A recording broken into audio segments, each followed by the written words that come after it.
Bonjour chers internautes et fidèles abonnés de Saint-Louis Online, bienvenue dans ce flash d'information qui vous est présenté par Thiané Wade. Le président Macky Sall a été reçu hier par Serigne Mountakha Mbacké à Touba. Le président de la République a effectué une visite nocturne auprès du khalife général des Mourides. Selon une source de Seneweb, le chef de l'État est dans le domicile de Serigne Mountakha Mbacké. L'hôte de la capitale du mouridisme est en train d'être reçu par le patriarche de Darou Minam. Le président Macky Sall a fait le déplacement à Touba pour parler avec le khalife général sur la situation nationale. On poursuit avec l'ancien premier ministre Aminata Touré qui était présente à la conférence de presse de F24 ce lundi 5 juin 2023. Accuse Macky Sall d'être le seul responsable de ce qui se passe dans le pays actuellement. Elle demande à la première dame de ramener le président Macky Sall à la raison avant qu'il ne soit trop tard. On interpelle la première dame: vous êtes une mère et ce sont nos enfants, tes enfants qui sont tués. En tant que mère, demande à ton mari d'arrêter cette folie, déclare-t-elle. Monsieur le Président, on n'a jamais imaginé qu'on allait en arriver là 11 ans après. Monsieur le Président, l'heure est très grave. Cette voie que tu es en train d'emprunter est sans issue. Le Sénégal fait la une de tous les journaux du monde. Il n'y a pas de terroristes au Sénégal. Tu as en face de toi une jeunesse consciente et qui refuse ton projet funeste. Il faut annuler ce procès unique. Il y a 16 morts. Il faut sauver le peu qui reste à sauver, renchérit-elle. 16 personnes sont mortes et quelques 500 manifestants, dont des mineurs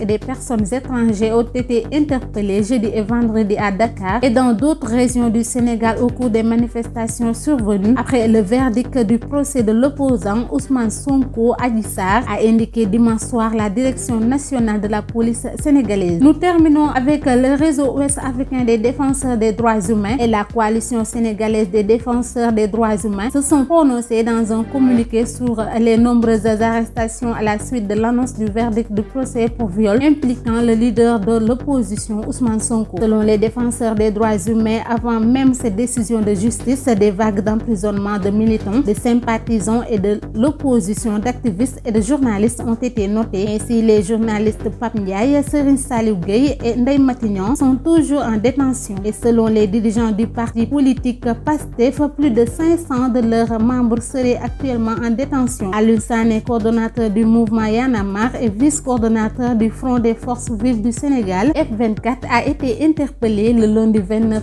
mai alors qu'il participait à une manifestation pacifique contre le blocus imposé au domicile de Ousmane Sonko et est inculpé pour acte ou manœuvre de nature compromettant la sécurité politique ou a entraîné des troubles politiques graves. Il a été mis en liberté provisoire, une situation qu'il considère comme des violations graves des droits humains. Le réseau ouest-africain des défenseurs des droits humains et la coalition sénégalaise des défenseurs des droits humains rappellent à l'État du Sénégal que les faits ci-dessus décrits constituent des violations graves des droits de l'homme qui enfreignent les dispositions des lignes directrices sur la libération d'associations et de réunions en Afrique, de la Charte africaine des droits de l'homme et des peuples en ses articles 4, 5, 6, 9, 11, 13. Engagements internationaux en droits de l'homme en procédant à la remise en liberté immédiate des journalistes Pape Ndiaye, Serigne Saliou Gueye et Ndeye Matignon et de toutes les autres personnes interpellées alors qu'elles exerçaient leur droit à la liberté d'expression et à la liberté de réunion pacifique. Ils demandent aussi l'abandon des poursuites contre Alioune, coordonnateur de Y en a marre et vice-coordonnateur du F24, au respect de la liberté et de la presse. C'était tout pour ce flash d'information. Restez connectés au programme de Saint-Louis Online. Continuez à vous abonner et à liker. D'ici là, portez-vous bien.